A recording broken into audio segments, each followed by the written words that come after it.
శివాజీ గురించి చెప్పండి. నిన్న అయిపోయింది చెప్పారు. శివాజీ చేసిన వ్యాఖ్యలను మేమైతే తీవ్రంగా న్యూస్ రీడింగ్. ఎందుకంటే ఎవరి కట్టు ఎవరి బొట్టు వాళ్ళది. కాబట్టి శివాజీ చేసిన వ్యాఖ్యలు ఒక స్త్రీలను అగౌరవపరుస్తూ స్త్రీలను కించపరుస్తూ ఉన్నాయి. అలా మాట్లాడడం సరైనది కాదు.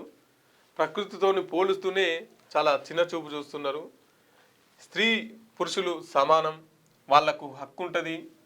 వాళ్ళు కూడా వాళ్ళ వాళ్ళ వాళ్ళ ఇష్టం వచ్చిన తిండి తింటారు, ఇష్టం వచ్చిన బట్టలు వేసుకుంటారు. వాళ్ళకు కంఫర్ట్, వాళ్ళకి ఎట్లా కంఫర్ట్గా ఉంటుంది అనేది వాళ్ళ ఇష్టం.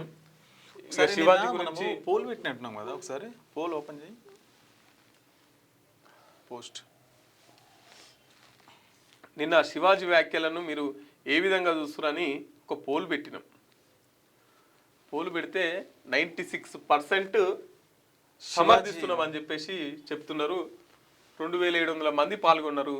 4% మాత్రం వ్యతిరేకిస్తున్నాం అని చెప్తున్నారు.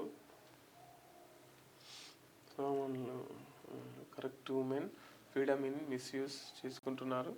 సామాన్లు అనే పదం వాడకపోతే బాగుండేది అని చెప్పేసి చెప్తున్నారు.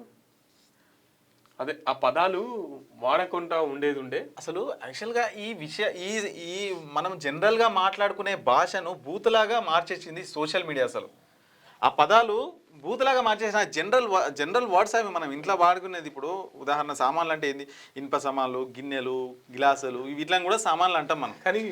కానీ అనలేకపోతున్నాం. అట్లా కొన్ని వర్డ్స్ సోషల్ మీడియాలో దరిద్రంగా తయారైనాయి.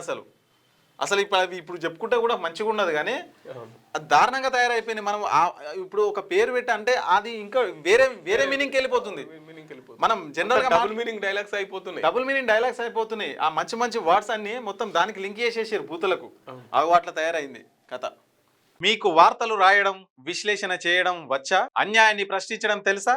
ఇంకెందుకు ఆలస్యం? క్యూ న్యూస్ మిమ్మల్ని ఆహ్వానిస్తుంది. ఉమ్మడి ఆదిలాబాద్, వరంగల్, కరీంనగర్, నిజామాబాద్, ఖమ్మం, మెదక్, రంగారెడ్డి, హైదరాబాద్, మహబూబ్ నగర్ జిల్లాలకు రిపోర్టర్స్ కావాలను సంప్రదించవలసిన ఫోన్ నెంబర్ 8688926084.